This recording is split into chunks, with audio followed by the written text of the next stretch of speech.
And welcome to the Eureka City Council special meeting, November 21st, 2023. It's nice to see everybody. And we will open this meeting with a roll call.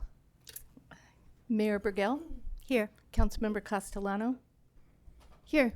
Councilmember Moulton? Here. Councilmember Fernandez is absent tonight. Councilmember Bauer? Here. Councilmember Contreras-Deloach?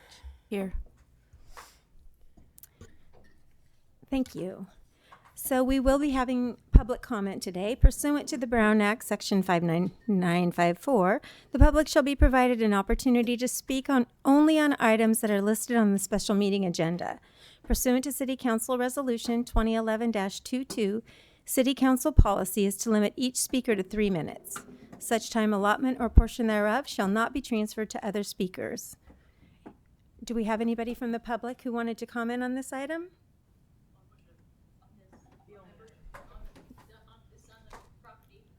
Yes, Mayor, ma'am. I would take public comment after the report, as we normally would on for a public hearing to open it up. Thank you. Thank you.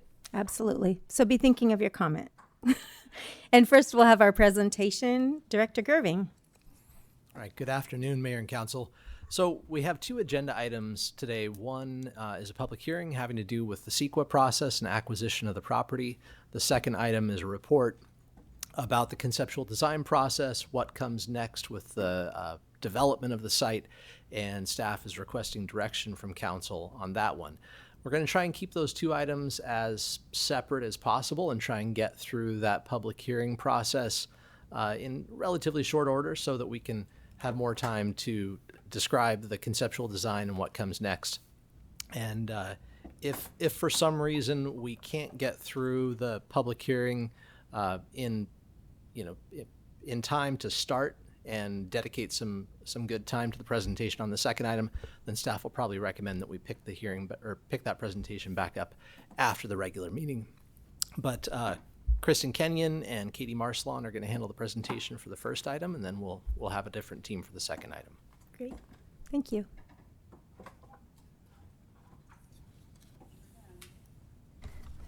Good evening, Mayor and Council. I'm going to start off our presentation.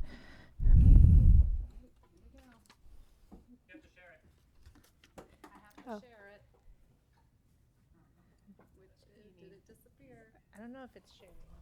Behind the curtain. You're there. Share screen. Hold on. That was disabled. There you go. There we go. Is it? Yep.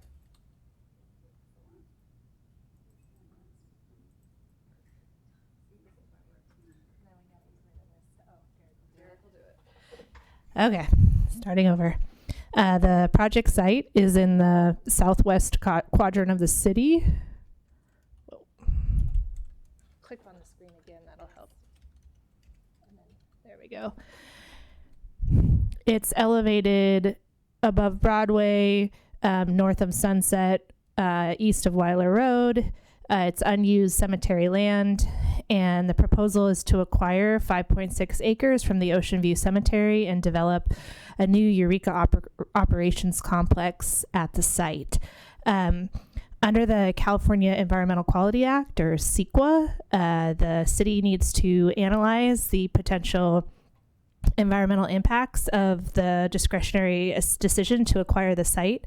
And with CEQA, you're supposed to do the environmental analysis as early as feasible in the project planning, and then you're also supposed to analyze the project as a whole and not piecemeal it. And that's why the CEQA document needs to be adopted concurrently with your first discretionary decision, which would be acquisition, and it needs to look at the project as a whole, including both acquisition and subsequent development, since we know the purpose of the acquisition is development with the operations complex.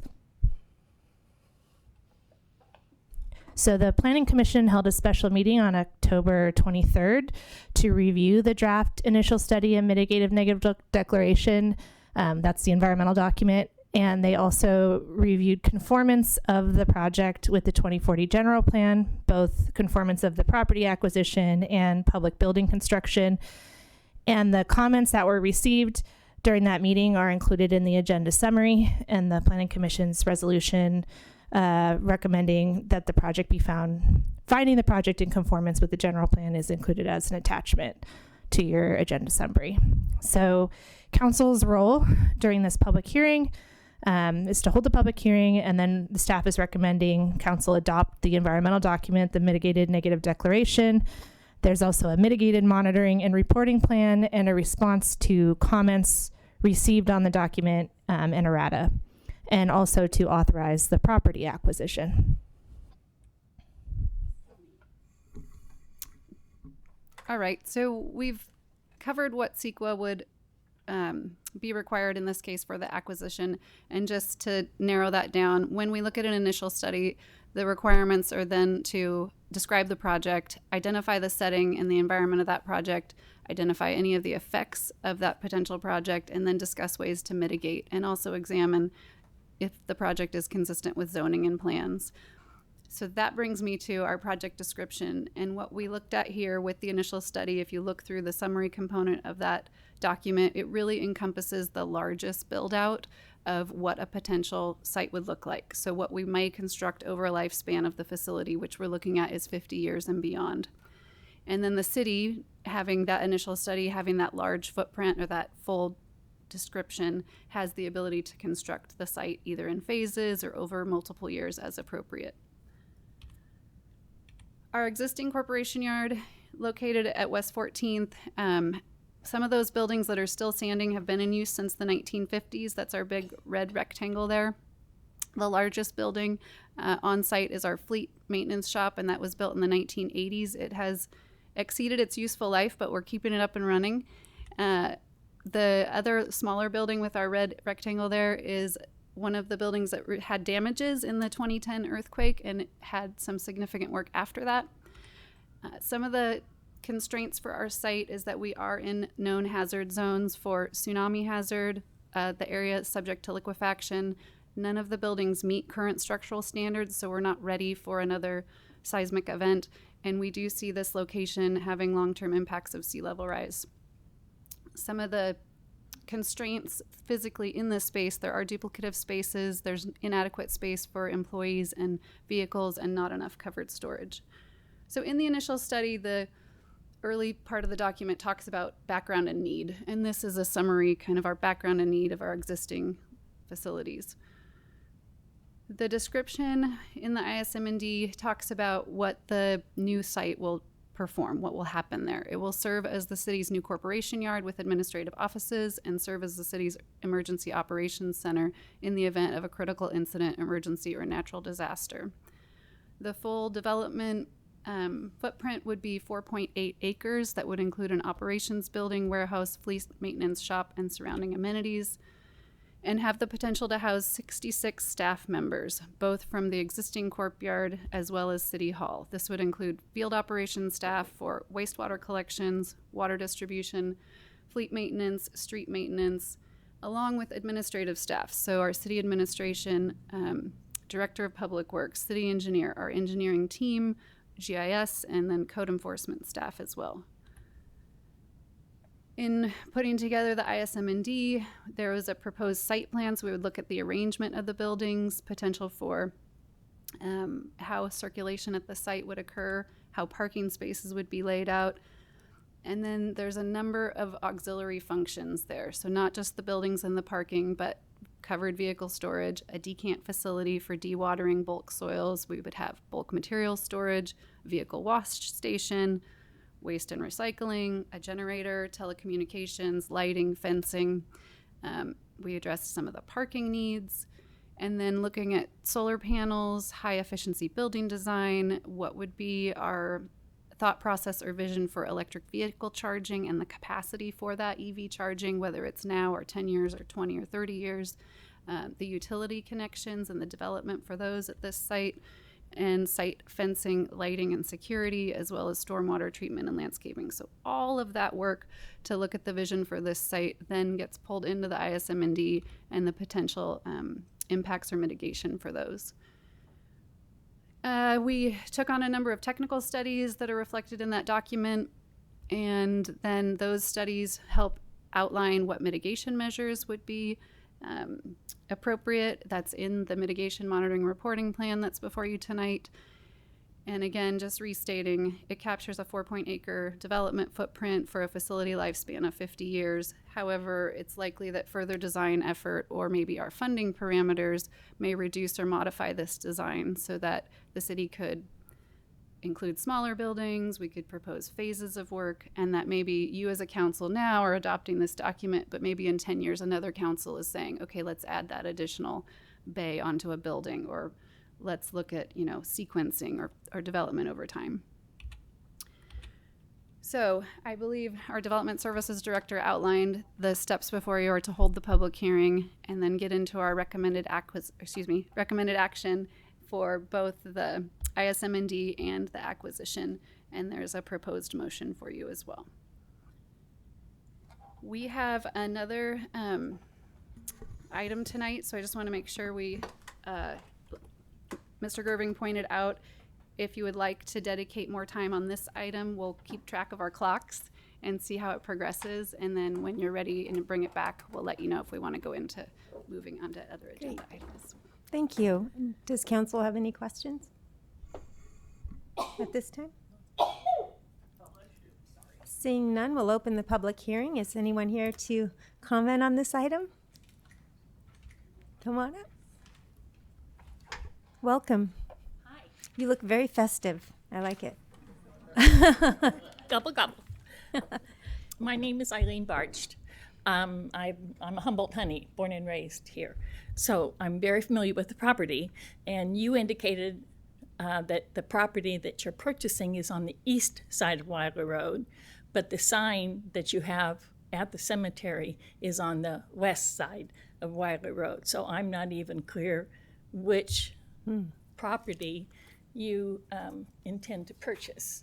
And if it's on the east side of Weiler Road, then what is it going to be possible to access that property from Pine Hill and come down over the hill from Myers, I believe it is. So that was my big deal, is east or west, because you don't have the signage out at the cemetery indicates it's on the west side. Great. Thank you so much. Is there anyone else in chambers that would like to comment on this item?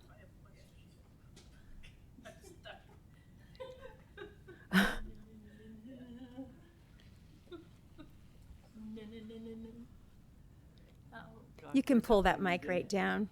You just pull it down? Yeah, just pull it on down. There you go. Okay. Beautiful. Now what? Okay. My name is Phyllis Coy. I am a current resident of Humboldt County, and my concern is the peace and quiet you're going to be bothering. You're going to be plus the fact that with the construction going on, which will take in excess of a year, there's going to be a lot of noise, and when people are trying to bury loved ones, they're not going to be able to hear what anybody's saying over the noise of heavy equipment that will be required to get the site ready. Also in the paper, you quoted the price as proposed as being just over 1.4 million. I'd like to know how far over just over is. Great. We can't answer questions during public comment, but we'll get you your answers. Okay. And also, the rumor has it that Costco is interested in buying the current maintenance facility. Is the city considering selling, renting, or leasing the current maintenance yard to Costco? Which I know you can't answer either. Yeah. And where's the money coming from for this purchase? And what is the limit that the council is allowed to spend without it coming to a vote of the citizens of Eureka? Okay. And I think that will cover my questions for right now. Great. Thank you so much. Okay. Thank you. Mm-hmm. Great. Is there anyone else? I see none. Is there anyone on Zoom that would like to comment on this item? Seeing none, we'll bring it back to council for comments or clarifications. Okay, I'll ask some too. So go ahead. Councilmember Moulton. Thank you so much, and thank you for the presentation. This is a really interesting one. Could you bring up the map again so we can just see really clearly exactly which parcel we're talking about? Yeah, sorry, I misspoke about the direction Sure. from Weiler Road. Let's do it visual style here. Okay.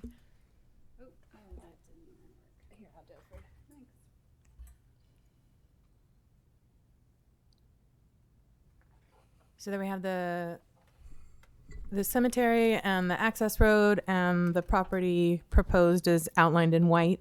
Where is the access? Where would we be accessing the property from? So the primary access would be off of Broadway onto Ocean View Cemetery Road and then entering the site where the white line is. I don't know if I have a pointer here, but off of this road here.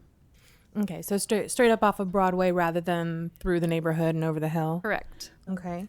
And what about noise mitigation? I take that question in two parts. One, during the construction process, and then two, during continued operations going forward. Sure. So I guess, noise mitigation and perhaps timing, because there are, of course, ceremonies and rituals happening on this property or next door. The ISM&D document really looks at noises in two parts, exactly what your question was. What would be occurring during construction? What would the hours of construction be? What types of equipment would be at the site? And then what are the allowable noise codes or rules and regulations within that area? So I don't know if the document itself, it was really looking at kind of that construction season, and how we would buffer sounds related to the operations site. It would run with vehicles coming in and out during business hours. And one of the areas that was looked at for noise was a generator usage and how to have an enclosure for that generator in the event that power is down and we're running the generator, there's noise associated with that. Again, so the ISM&D was looking at what are the construction type noises, what would the operation type noises be, and are those allowable within the city's area and volume requirements. It also looks at the short-term impacts versus an ongoing impact. So construction, kind of all the matrix and tables that are in the ISM&D look at that construction season as a limited duration. But it does not indicate, I don't believe, I would have to go back and recall, typically construction hours are a Monday through Friday operation. So it's not a conversation that we have had with the cemetery, but that might be something that they would want to advise their customers about, that this would be ongoing as a new neighboring site. And if I could add to that, we have communicated with the cemetery as the seller, and in addition to verbally just expressing the city's desire to be a good neighbor, we also specifically sent them the ISM&D in addition to, of course, the radius notification that they and all the neighboring property owners got, to invite them to comment on it, to ask questions about it. And knowing the nature of the development of the site and seeing the documentation in the ISM&D, they didn't have any questions or comment on the proposal. And when the site is up and running and there is a funeral going on, if they were to get in touch and say, hey, Tuesday morning, can we keep it quiet, assuming there's not a natural disaster? Yeah, always with that little asterisk there. Yeah, like I said, we've committed to being good neighbors, and we want to be sensitive to that, not just to the cemetery as an organization, but also to the folks who are there, burying their loved ones. Thank you. And just on that note, just sort of in general, could you speak to the approach of having the corp yard in a more residential area? I mean, right now it's next to Costco, it's next to a bunch of lumber yards, and it's a very industrial area. Would this look, feel, or sound differently because it's going to be on a lovely hilltop? Well, certainly because it's being planned from the outset from a master planning standpoint and looking at it very intentionally, as opposed to something that's evolved over the past 70 years and having to work within existing constraints. It will function more smoothly, And you'll see in the documents and in the presentation that we're going to give with the second agenda item that we've made a commitment to the cemetery to orient buildings in such a way as to shield the bulk of the facility, the open area of the facility, from view of the cemetery. And that would help to buffer sound as well. In addition to that, when you look at the existing area of the corporation yard, all of that industrial area of the city is within those tsunami hazard and liquefaction zones that are, placing it at risk right now. And we've looked at literally every single property in the city and several outside the city as candidate sites to relocate the corporation yard. And this one, frankly, was a last-ditch effort. It wasn't for sale. It was a result of just city staff inquiring with the cemetery as to their willingness to sell part of their land. And if it weren't an option, then we really would be in a hard position. Understood. Yeah, I can totally appreciate why the courtyard needs to be moved. I just have a few more questions, unless somebody else wants to jump in. Can we talk about the cost of the site? I think that's in the recommendation. Is that right? It's 1 point. Yeah, so the I don't know what may have been printed or what might be on the internet, but fixed in your agenda summary report is $1,402,500, and that's the agreed upon price between the city and the cemetery. Thank you. And just out of curiosity, because someone brought it up, is there a limit to what we could spend as council, assuming that the Lane Millar doesn't turn inside out about it? I hate to say it, you can even trump Director Millar if you wanted to, but no, there is not a limit to council spending. Department heads have limits for their spending, and when we get past those limits, that's when we come to council for approval. So we're sailing under the wind of fiscal responsibility. It's our strategic goal. Okay, thank you. That's all I have. Councilmember Bauer? I think you may have covered this, Director Gerbing, about the need being in the tsunami hazard zone, all these other flood hazards. Hypothetically, if we didn't move our facility, which is old, which would need millions in repairs, let's say we had a tsunami, how would that affect, critical infrastructure, repair of critical infrastructure? Yeah, and this is going to be covered in much more detail in the second presentation, but just briefly, say there's a tsunami that happens from a near source event like the Cascadia subduction zone, where the tsunami comes on shore within 10 to 15 minutes after a magnitude 8 or 9 earthquake. In addition to the buildings at the site likely suffering significant damage, that tsunami would likely render all of our water and sewer equipment, all of our fleet maintenance equipment, all of our extra vehicles useless, as well as on a daily basis, a significant number of police and fire vehicles that might be there for repair or in storage awaiting repair. So it would have a very significant impact on the city's ability to respond to a natural disaster. Thank you. And then, excuse me, just a clarifying question. Is there somebody on board that's wanting to purchase or look at the property that the courtyard's currently on? There had been previous discussions about that. We haven't received a letter of interest or anything like that, but there have been previous discussions with Costco. Great. Thank you. Okay, any more questions? Seeing none, we can, someone wants to entertain a motion? Councilmember Bauer? No, I appreciate us addressing this issue. It's really important, and there will be challenges. Any construction project, right, requires moving some dirt and everything. But for the needs of the city, this is really valuable. So I'm happy to make the motion. I motion to hold a public hearing, adopt a resolution of the City Council of the City of Eureka, adopting a mitigated negative declaration, mitigation monitoring and reporting program, and response to comments in errata, and authorize acquisition of approximately 5.61 acres of land from the Ocean View Cemetery for the development of the Eureka Operations Complex for $1,402,500, and authorize the chair and staff to sign all necessary documents to effectuate the acquisition and approve appropriation of necessary funds from the general fund. Councilmember Castellano. I'll second.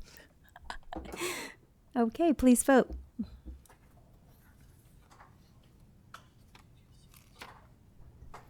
Four yes votes, Councilmember Fernandez absent, motion carries. Thank you. And now we will look at our second item, Eureka Operations Complex Development. And is that also Director Gerving? Right, so we'll have a little bit different team. Katie will maintain her station over there. And I should mention this is Katie Marslon. She's a special projects manager in the Public Works Department. She previously handled the Elk River Estuary restoration project for us, and now has the Public Works Operations Complex as one of her key projects. In addition to Katie, we're also going to have two members of the team from Scott Edwards Architecture that's been helping us. And then the city engineer, deputy director, and field superintendent are here if any other questions come up, and just for moral support probably. So the second item here, as I mentioned at the outset, is a report where we're going to outline the steps that come next in the development of this site, and we're requesting direction from the council. As we've mentioned before, the relocation of the courtyard has been a long-standing goal of the city. It's been in the hazard mitigation program for quite some time. It's been recognized as being at risk, and we've looked at various sites, as I mentioned before, both inside the city and outside the city. Two of those sites had very high-level concept plans developed for them near the water treatment plant at Sequoia Park, and also the Jacobs School site. Neither one of those proved to be feasible for various reasons, and there were no other candidate sites in the city that fit the criteria that we needed. The action that council just took to authorize the acquisition of that property is a significant milestone, so staff wants to thank you for that. It's a significant investment, and what comes next is a large capital project that requires a lot of serious thinking, a lot of steps, and we're going to do our best to summarize those next steps with this part of the presentation. The concept phase of the project has recently wrapped up, probably taken a little bit further than a typical concept phase would have, just to try and really vet the information and make sure we've got a complete picture before we embark on what comes next. As part of that, the city retained Scott Edwards Architecture, a firm that's based out of Portland, and they have a particular part of their company that focuses just on these public projects and public works operations facilities specifically.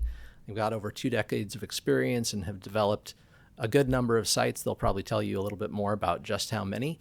But their work is really good. It's well thought out.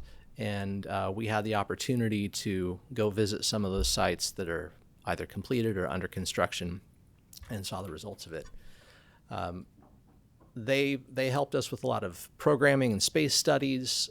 They came with knowledge of industry best practices and helped us think through site circulation, adjacencies, and a lot of other elements. So I'm going to hand it off now to Sid Scott, a principal from Scott Edwards Architecture, and Brandon Dole, an associate principal. And then Katie will come back and talk about some of the next steps.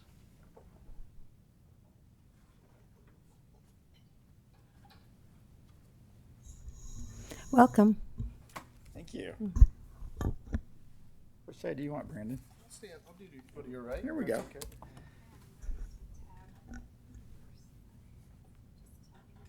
All right, we're ready. Excellent.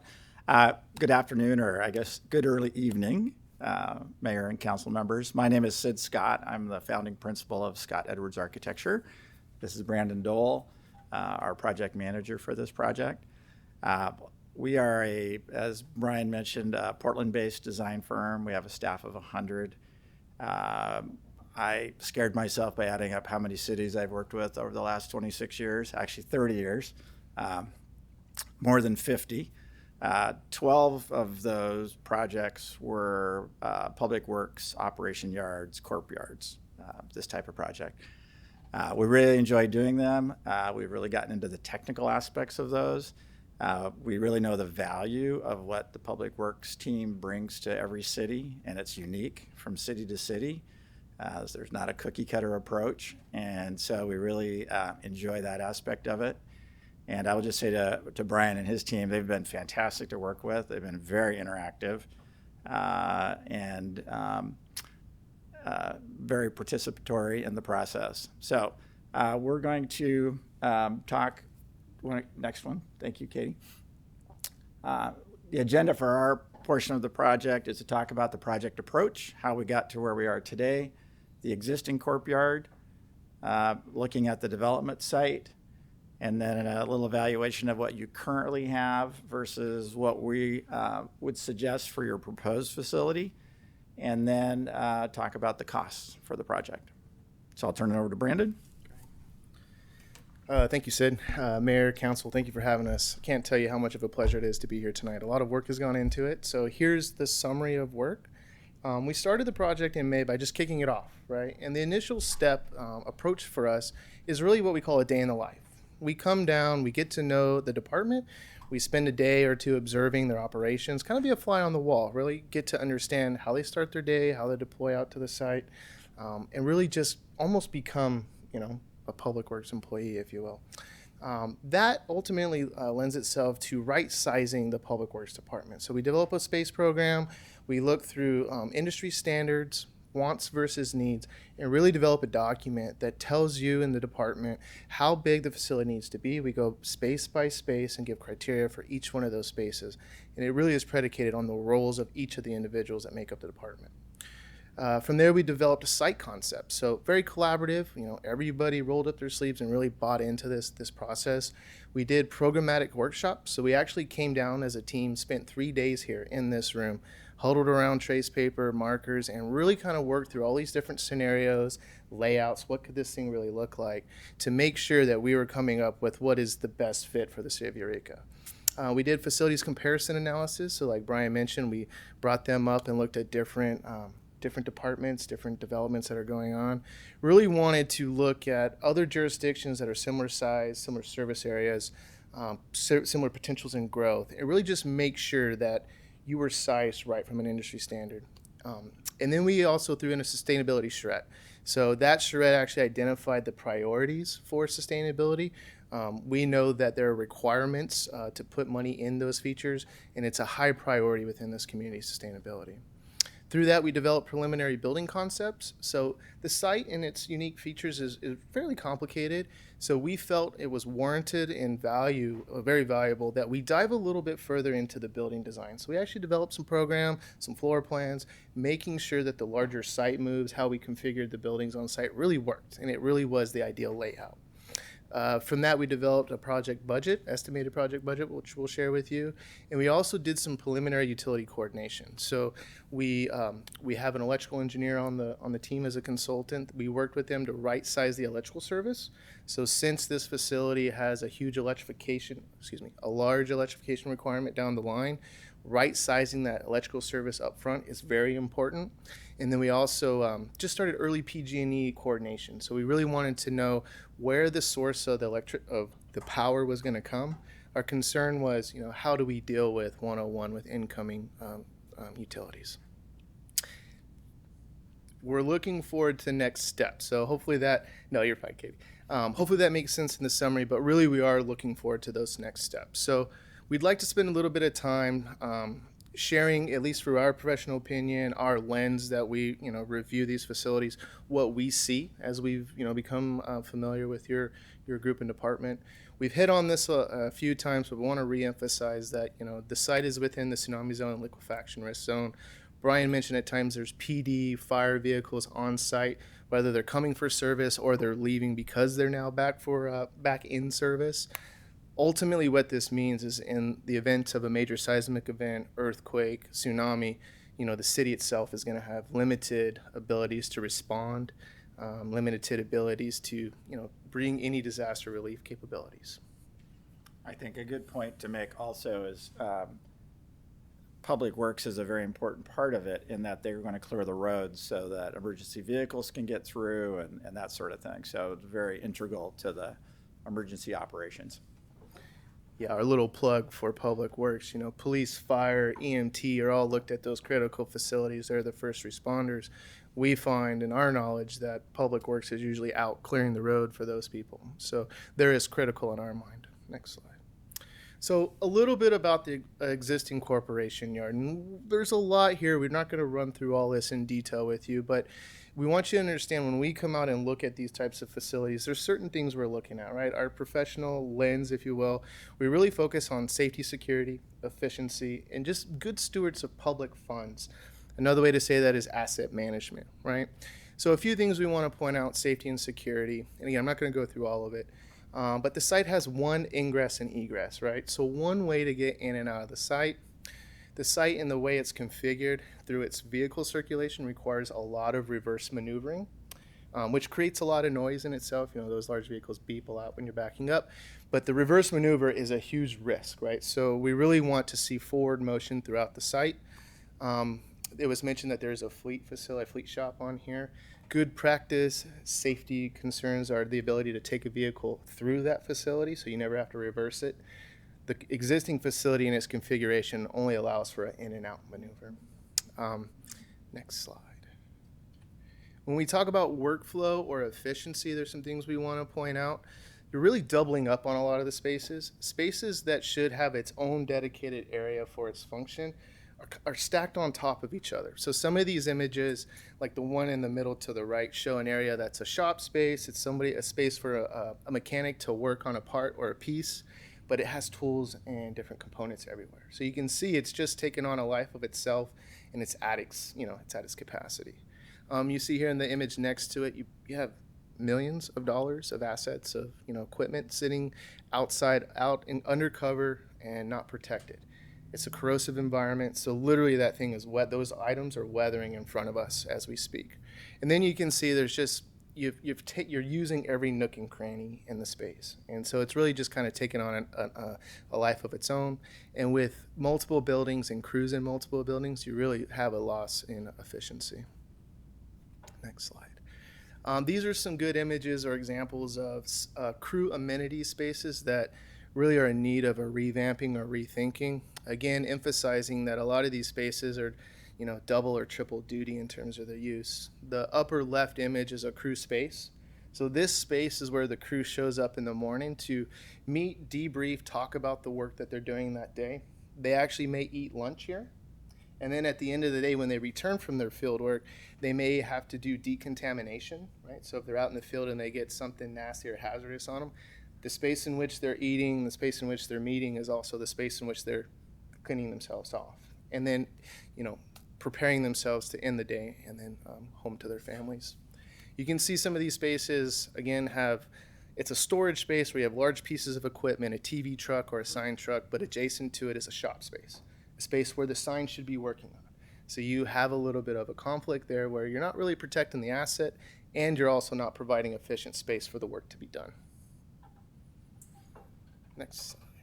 So enough about the existing, let's talk about the future and the proposed. So the existing development site is not in the tsunami zone, is not in the liquefaction zone. So that's a huge win. And as Brian mentioned, a lot of work went into identifying the site, making sure primarily that it is out of those two zones. We know we have the cemetery to the north, and there's been an agreement with the cemetery to, pay homage, be respectful to it, provide a buffer to it. And we feel we can do that. We're going to show you those configurations in following slides. This site also allows for multiple points of access and also allows for the siting of the buildings to kind of mitigate environmental factors and other concerns, right? So we have a clean slate here, which we can really develop the ideal site. So a lot of work went into this, and I mentioned we spent 3 days in this room around trace paper with markers and doing that napkin sketch, if you will. So we developed a dozen or so different configurations, all of which, though, were driven by some of the same site objectives, right? being protective of that view onto the site from the cemetery, being cautious of protection from the wind and other environmental aspects like rain, and also considering the impacts of the corporation yard onto its neighbors. So sound, view, all of that was really considered. So we feel that the uniqueness of the site, the topography of the site, really lends itself to, kind of really do the best that you can with regards to that. And so a lot of work went into showing options and configurations and how you could achieve that to get to the preferred concept.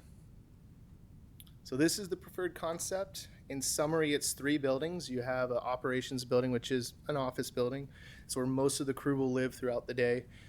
Building B is the fleet shop. So same function that you have today. You're going to be able to service vehicles all the way up to that, the tiller truck, which is a fire apparatus, a fire truck essentially. And then building C, which is a big storage building that will house all the shop spaces, all the fabrication area, and all of the storage that is needed for the department. We have some site features. We have the decant. We have some truck wash, bulk material storage. We've really separated passenger vehicles from city fleet vehicles, really trued up some of that site circulation issues, and developed what we think is a really nice proposed site.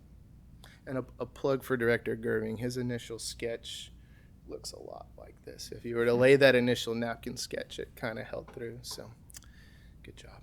Next slide. I touched on this a little bit, but from a safety and security standpoint, this really separates the circulation. So from a best practice standpoint, taking pedestrians and vehicles and giving them their dedicated pathways is really important. Right? You don't want those two things converging. And then the same thing with non-city staff, really limiting how far they can come to the facility, giving them their own dedicated parking outside that secured fence area, and constraining how far even into building A, the office building, they could get. In terms of workflow and efficiency, we've really oriented everything that you can drive through the site in a forward motion.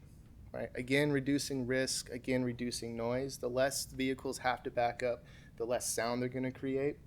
So you can see forward motion throughout. We've got multiple points of access and even an emergency relief route off to Wheeler Road. Other things in terms of efficiency, just the adjacency of where vehicles are going to be stored, where parts and pieces are going to be stored. You're really reducing the amount of time it takes for an employee to get to their tools, get to the equipment, and get out to the site, which is their task at hand. We think this does a really respectful job back to the cemetery, so you can see their building A is really going to be what's presented to the cemetery. We have all the confidence in the world that you can develop a building there that would be appealing and would be respectful of that environment. We've also positioned building A and C in a way that protects it from northerly driven winds. And then we've also used the existing topography in the building to help mitigate cut and fill, how much material we're going to take off site, and also making sure that we're using just natural gravity, right, for stormwater and sheet flow of water through the site. Next slide.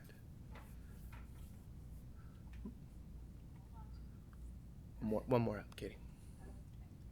Yep, no problem. Part of our team, we had an civil engineer, HHPR. They're fabulous. We've done probably 150 plus projects with them, and they're our go-to for these types of facilities. The image here on the left, the plan, is their civil and grading, site and grading plan. This is a little bit beyond concept, as Director Gerving mentioned, but we felt with the uniqueness of the site, some of the objectives with being respectful back to the cemetery, we really needed to push our civil engineers to vet grading, to make sure we're balancing cut and fill, to make sure that our stormwater facilities are sized correctly, and that the 4.6 acres is right? They even ran for us circulation patterns, so the images on the right, those are vehicle chassis. So the top left one is the largest vehicle you could ever get on site, semi-truck. And we're showing here that that truck can drive in a forward motion throughout the entire site. It may not be able to get to all the little nooks and crannies and parking spaces, but it can go from an egress to an ingress to egress without having to go in reverse motion. And that is the biggest vehicle you would ever have present on the site.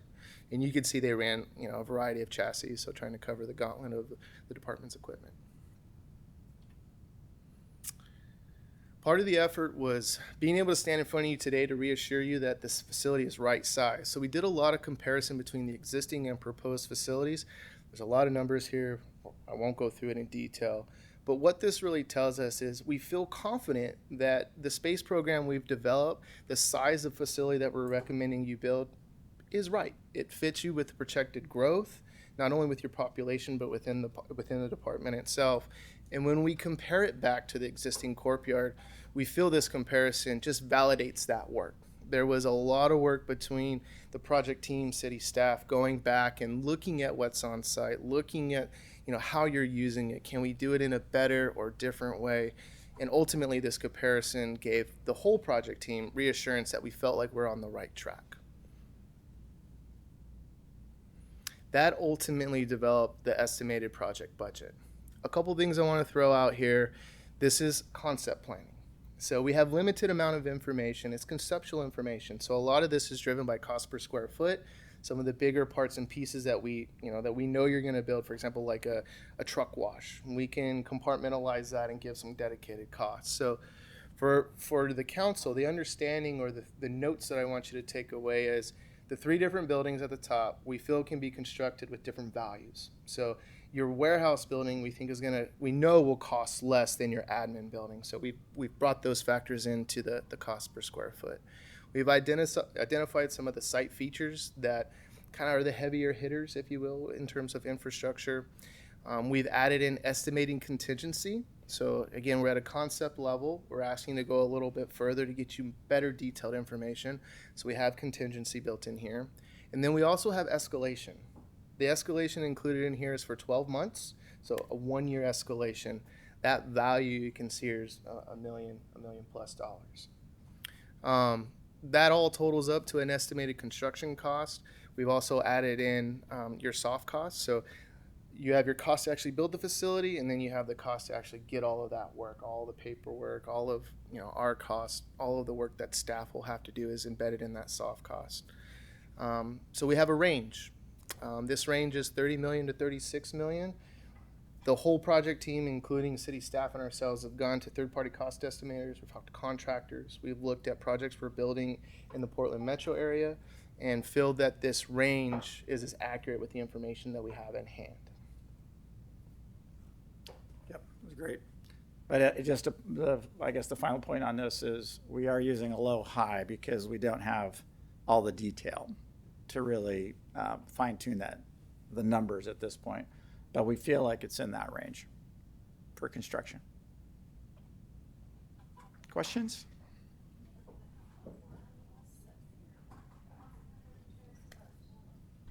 On the last slide that you were just showing us, I was just curious, what is FFE? Oh, that's fixtures, furniture, and equipment. Thank you. All the stuff that goes in there that you sit at and use.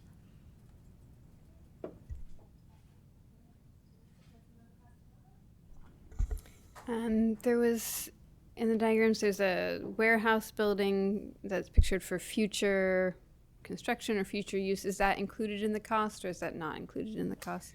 No. So the future component would be something that's built out later, so not in the current cost. So if you look at the site plan, building C, yeah, that's perfect. The red squares are the enclosed portion of the building. So that area will have doors that come down, lock and key, some conditioning. The wash, that last bay to the right, is an open air covered area, not enclosed. The future area is showing you that the way we've positioned and sized the site, configured all the parts and pieces, allows for you to add on to that building over time in the event you feel you need that. Okay. So future growth is built in, but not captured in the cost. Great. And is the wash included? That's included, right? I saw that listed. Yeah, okay. That's correct. Councilmember Bauer? Great presentation. Thank you. Real quick, I know this is a preliminary design. It's like probably not even 30%, right? But just thinking about stormwater treatment, it doesn't seem like, well, maybe in the bottom southwest corner, maybe we're thinking there. I'm just curious. Yeah, no, that's excellent. So yeah, everything on the site flows to that southwest, that kidney bean shape area there. We also feel that up to the, let's say, southwest of building A, so where we have visitor parking. So friend, excuse me for a moment. Could you please talk into the mic? They can't hear you on screen. You're good. No Thank problem. you. So Council Member Bauer, you're correct. So the kidney bean shaped area there in the lower southwest is our stormwater infrastructure, our facility there. And again, the civil engineer has really looked at sizing that, so we feel that's accurately sized. And then just east of the visitor parking, we have some area there that we feel we could add another facility if needed. So yes, a lot of work went into making sure we're sized correctly, located correctly, and feel ready to move forward. And your 30 was about 15%. A couple more questions. Building orientation. I don't know that much about solar, but I'm just thinking, I think that's appropriate, right? If and when we do solar panels, they're set up for it. Oh, you will have ample roof area to put solar panels. Okay. You'll run out of solar panels before you run out of roof. Yeah, building B and C are perfect. Yeah. Awesome. Okay. Thank you. Yes, sir. Councilmember Contreras-Deloche? So I know that there is a requirement with like residential stuff for there to be solar panels on new builds. Is there not for this type of facility? There will be some requirements for both solar and for battery backup because of the Green Building Code and Energy Code requirements. But beyond that, we know that the city has sustainability goals and climate action plan goals that we're going to try to offset as much of our electrical use as possible with solar panels for the project. Councilmember Castellano? Yeah, and thank you for the design and the presentation. It's hard to tell looking at these boxes, why they cost 30 to 36 million. Could you maybe just go into a little more detail about that? Would love to. Yeah. Thank you. So when we talk about critical facilities, right? You think police, fire, EMT, those facilities that are deemed critical are built to a higher standard, right? So a higher seismic resiliency. Ultimately, they do cost more. So we're designing the facilities in here so that in the event of that big earthquake, the big seismic event, buildings are still standing, you can still use them, and we have some flexibility in the way we do that. You can see building A, the office building, that's going to be finished out similar to City Hall, but with a lens of durability and maintenance in terms of material selection. But that's the highest cost building, more finishes, more, a little bit more of everything. The warehouse buildings can get lighter and more industrial, pre-engineered metal buildings. Those inherently just cost less to build. Did that help, council member? That helped. And it's the operations building is 16,000 and what, 85 square feet. It's like an eye test. Can you give me a sense of how that scales in relationship to, let's say, the building we're in, City Hall? Is that twice the size, 3 times? Yeah. I should know how big City Hall is off the top. This is a test City Hall for is architects. So City Hall is about 6,500 square feet per floor. So with the 3 stories and the basement, City Hall is about 50% larger than that 16,000 square foot building. Yeah, and we really compared it to the existing courtyard. And so the key takeaway there is the result, this proposed site plan, takes a lot of the materials, a lot of the parts and pieces, equipment that are currently stored outside, whether undercover or open to air. We're moving a lot of those in here. So one of the previous slides, or maybe a slide forward, shows the existing versus proposed comparison. When you look at that and dive into the detail, because there's a lot there, you'll see we're actually making that warehouse building bigger than what sits on the courtyard, but that's intentional because we have so much material, equipment, assets that are outside that need to go in. So the big difference between the proposed and the new is we're building a little bit more enclosed space for protected equipment. And could you give, I don't know if I might have missed it. Did you give a cost per square foot? Yes. Yeah, if we go to the cost I probably estimate. missed it. Yeah. All right. One of the things that always comes into play is we often think of just the buildings, like why are the buildings costing so much? Which is that's a very good question. But there's also the site cost of developing a new site. It's utilities, it's paving, it's all the grading and all the work that goes into shaping the site for your specific use. So example here, site work is probably $4 to $5 million of the budget is just to get the site so you can then build the buildings on it. We're using square footage costs that we're seeing in current projects. And so that is kind of our basis of what it's costing to build. I realize I've been around long enough. You used to build things for $100 a square foot. Now it's $500 to $600 a square foot. And that is, we're seeing that as actual costs, whether it's a publicly bid project or whatever method a client chooses to deliver the construction part. That's pretty consistent. Madam Mayor, if I could, I think in the Yes. interest of making sure we get through the rest of it, we'll bring it back to the what comes next part of the presentation, and Katie's going to transition to another slide deck, and then if there are additional follow-up questions at the end for that process or for Sid and Brandon and what Scott Edwards did and what they're recommending, then we can cover that at the end of the presentation. Okay, and so where would you have me put public comment after that? After all of that, yes. Thank you. Thank you. Okay, thank you for letting us, deliver quite a breadth of information to you tonight. So we had our presentation from Scott Edwards Architecture, and we have a few talking points, so I'll just roll with it. Okay. So the concept level cost estimate is based upon limited information and a conservative approach, but it helps advise the city on the magnitude of the potential cost. And those are big numbers. And it is larger than what we would have expected. And even in talking with our architecture firm, it's larger than what they would have expected. Our region is unique, and they really looked at a lot of parameters to get to those numbers.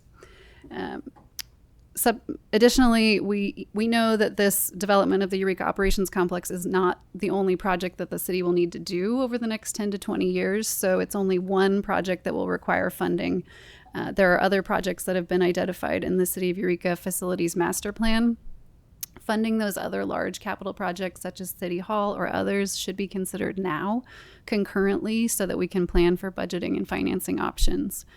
So the steps for us as a project team to reach a target budget to help us grapple with the $30 million number would include getting through a schematic design, more detailed cost estimates, reviewing city facilities master plan or related cost projections for other citywide projects, and then outlining potential financing and funding options for a whole breadth of city projects, and then bringing that back and determining a maximum budget. We're taking this in steps so that you can digest it along with us, right? We're bringing this to you in real time and letting you know here's where we reached with our concept phase and here's our proposed next steps. And in this scenario here, we're asking for 2 action items at the end. So I'm going to walk through our planning and our sequence that we're proposing. Procurement is one of the recommended action steps tonight, discussing schematic design, our project budgeting, that's another recommended action item tonight, and then walking through final design and contract award. So taking on a project like this, it's quite large. We're all on board with this. Maybe another city council wouldn't do this, right? You do this once every 50 to 60 years. Looking at procurement, we look at what are the types of work, the scale or the extent of the work, and what methods are available to us for purchasing and bidding. What would be a good match? A traditional hard bid approach, the city would retain a design firm. They would produce construction documents. The project would go out to bid. We would award it to the lowest responsible bidder. In a traditional hard bid, it doesn't allow the city to engage with contractors during the design process. We're not allowed to go back and forth across the table and have input. It also doesn't allow us we may consider a bidder's qualification. So if we're going to award a $15 million project, we want to know that that bidder can indeed deliver that project. Oftentimes a bid effort for a large project will result in receiving bids that are above the available funds. Then we need to reject bids, go back and value engineer, and rebid. So as staff, we've been looking at what is available to us in a procurement model for a project of this scale. Charter cities in California through the legislature are available for something called construction manager at risk. So this is a method that's used by larger city entities, utility district, public districts. And in this setting, the city would issue an RFP or a request for proposals. The CMAR would submit responses for those proposals, and we would evaluate them based on their past experience, how they've managed budgets, how they've managed large projects. We would score them and interview them. In the early stage of the agreement between the city and a CMAR, we're not committing to award them a construction contract. We're committing to award them a pre-construction services agreement. And then they act on our behalf and they engage with us through a design process. They're required to produce constructability reports and cost estimates. So they become a team member working with the city and an architect and engineer to perform these early services. We reach 100% design, and then the CM at that point offers a guaranteed maximum price proposal.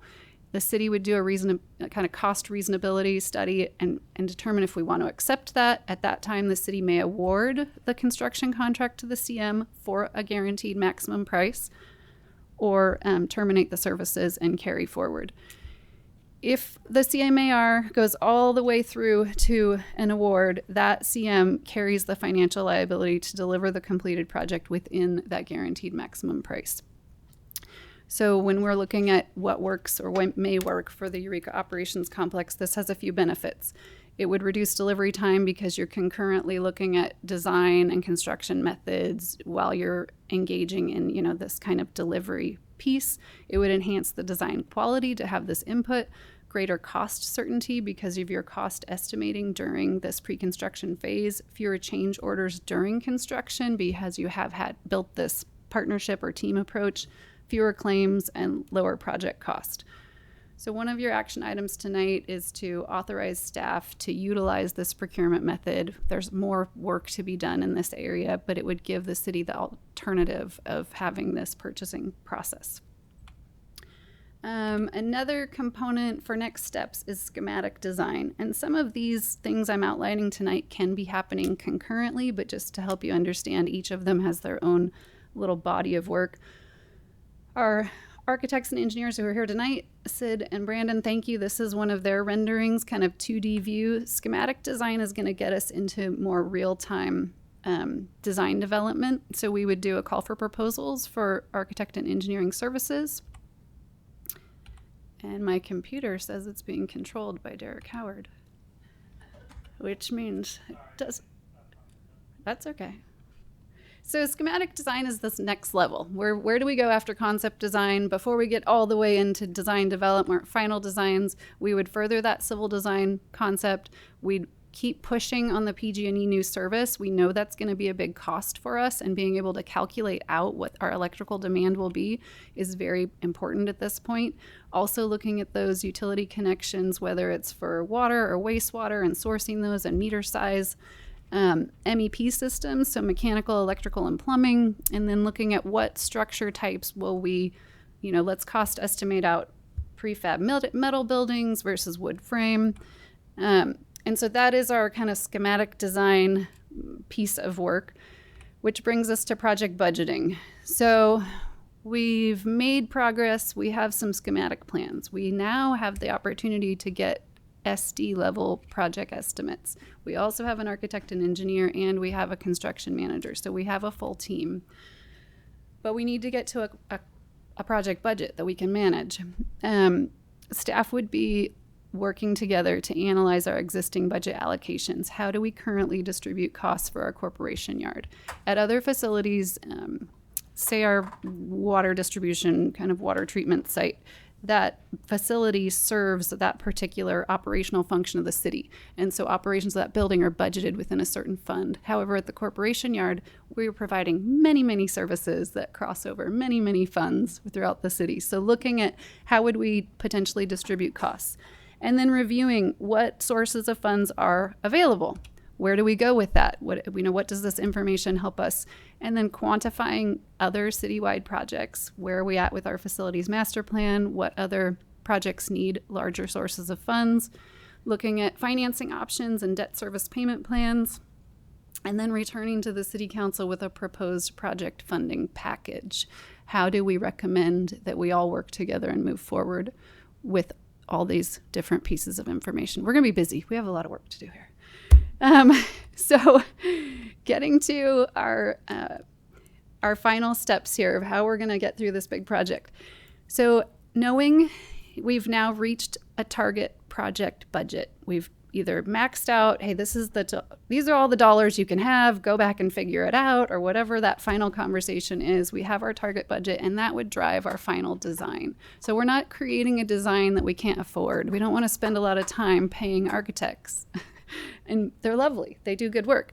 But for a $15 million project, we could spend $1.5 million on design. You know, that's just kind of the average ratio. We want to make sure we're designing to a target budget. And then getting through that final design stage, getting into construction documents and the development of those. There is, through the CMAR process, there is an interval where the CM would propose back to the city a guaranteed maximum price, and we would agree upon that, knowing we have a fixed budget, and then we would return to city council with a recommended award for a construction contract. So those are all of the rollout of many multiple steps. We do encourage questions, discussion, public comment. And then when you're ready with all of that opening and closing public comment, we have some reminders of the recommended action.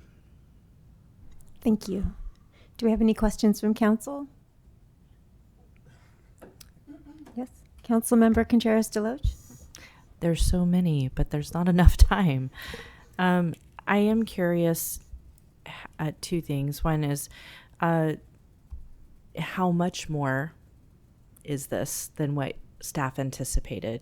And that slide, you guys acknowledged that this was exceeded what you thought it would. Can you tell me by how much? I think it was more a question of what we can afford and what this money needs to go to. The intention when we got into this was to finance not just for this project, but the 10 years of deferred maintenance that needs to be done over the next 10 years.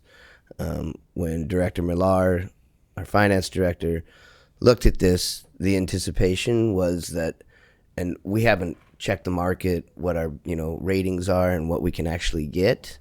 But, overall, we were looking at a $27 million amount that we were going to get, that we could afford with the funds that Special Project Manager Mausserland was talking about. That is for not only this complex, but also for deferred maintenance at City Hall, headquarters, all those other things. Now that can fluctuate, that can change. We can look at different ratios. We can look at different things like that. And there's an opportunity potentially to find other funding sources outside of our funding sources potentially. And so, but that was what we were looking at when we got into this and what was going to be allocated towards the ops complex and other things. It just, we do have a lot of deferred maintenance in other areas, and we have a lot of expenses, not only here at City Hall, but all of our other facilities. And so that can fluctuate, though. I mean, that's what we were looking at when we first came into this and basing it on what that annual payment would be from the general fund and what was going to be allocated towards that. So the idea was to use we allocated in the facilities policy $875,000, I think, a year to go towards facilities. At that $27,650,000 of that annually would be going towards that payment to pay off that the portion of the general fund's portion of the $27 million. So at the time, it was $27 million for everything, but that can change, and we can look at different ratios. We can look at, other funding sources, those type of things. But, this is, and as was discussed, the reasoning behind this is because we needed to do this as a part of CEQA. You give what your build out is over the next 50 years and what it looks like. So I will say that this is definitely the Cadillac, and there's definitely ways to get it back to a very reliable, high-end Toyota. That's the second part of what I was going to ask is, could we get this to a Toyota, please?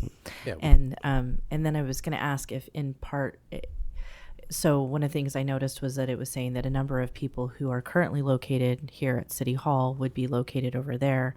And I guess I'm wondering what the reasoning is behind why that needs to happen, and would that make any difference as far as the cost and getting us closer to a Toyota? There's a possibility there, and it wasn't a requirement. The reasoning there is to have everybody at one facility. There's a lot of people that utilize equipment that need to be there, but those are areas that we could look at for cutting back if necessary.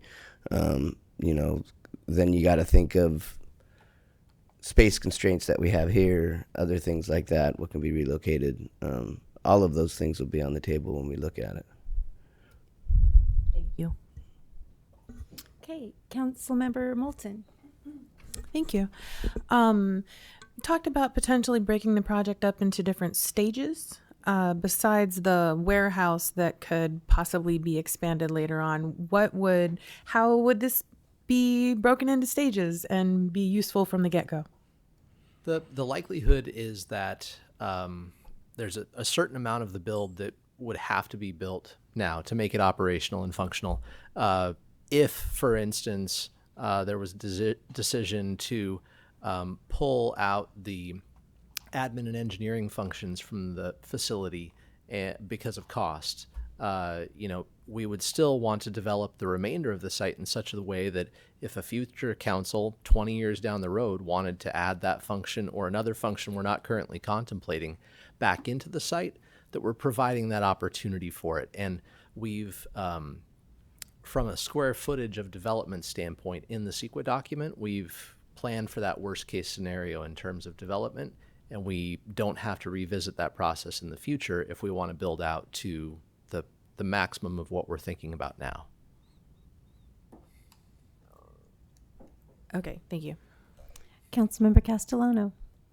I have a question. Just looking at the recommendation, it seems like mostly we'll be exploring these funding options in the future. Because I lost the thoughts on that. But in terms of the construction manager at risk method, it seems smart and plausible. Are there concerns about kind of beginning that process before we have a budget really set, or that won't factor in? So part of the reasoning of bringing it forward right now is that there would be more work for staff to do to put together that document, kind of a breadth of a document.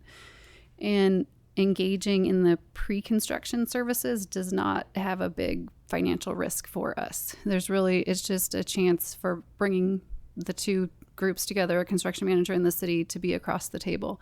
But we do need to be clear when we're putting that request for proposals out what the project entails. So we need to get a little bit further through our schematic design, be pretty clear about here's the path we're headed down, here's an appropriate timeline. So we wanted to make sure you're familiar with, again, all these different kind of segments of work that need to happen a little bit concurrently, and they're a little bit overlapping. So we would probably be looking at a 50% schematic design, then we would release our RFP. So we need to be working at them at the same time. We need to be kind of advancing those at the same time. And I think Special Project Manager Marcelon covered this, but we've had in the past when we put out bid, what we don't want to be in a situation where we get there and we put this out to bid and we have an idea of what, we do an engineer's estimate, and then that engineer estimate comes in $10 million more than what we had estimated, or $5 million. There's a huge benefit to having that construction manager being held accountable to the numbers that are given to us, and we have an idea of what's going to happen before we get to the very end of the process. And I would just 20 Dias Park comes to mind.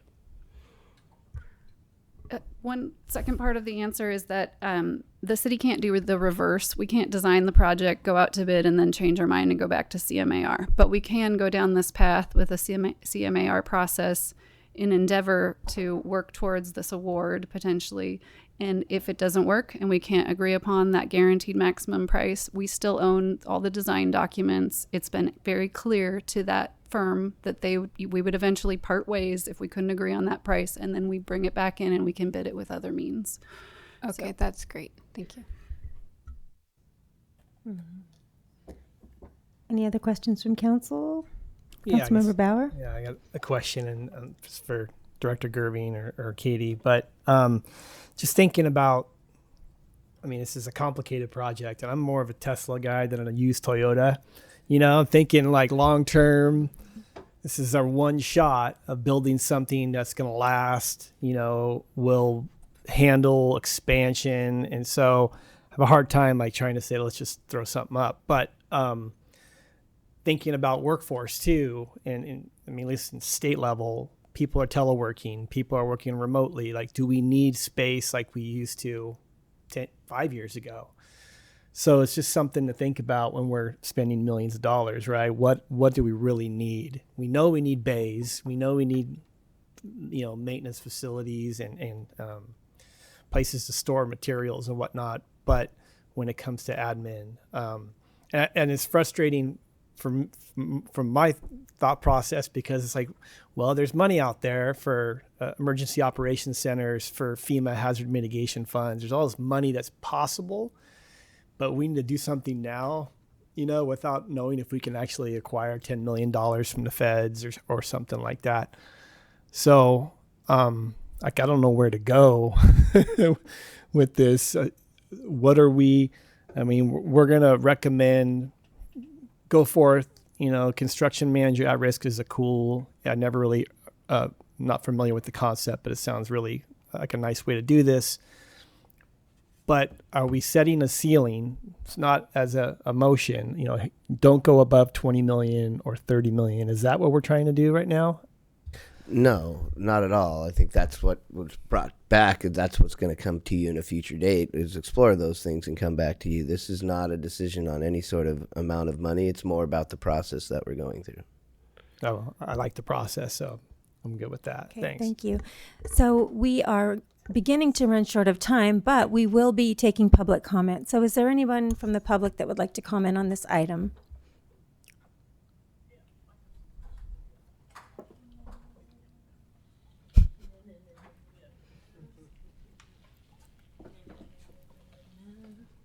Welcome. Again. I have more questions, so is that allowed at this point? It is. We'll probably have to answer them in an email or after the meeting, because we have 10 minutes till our next meeting starts. But your 3 minutes have started. Okay. When was Scott Edwards Architectural retained? And since they claim that the site is located beyond the tsunami zone, how was that determined? And what is the elevation difference between where your current site and where you're going? Tsunamis don't know when they're supposed to stop. They just keep going until they run out. That's all I have. I gave you my card on the counter right in front of you, and you can get a hold of me. And yes. Mm-hmm. Thank you. Thank you for being here, Phyllis. Is there anyone on Zoom that would like to comment on this item? I can't see on Zoom. Okay, great. So we'll bring it back to Turkey Festive. Wonderful woman. Hi.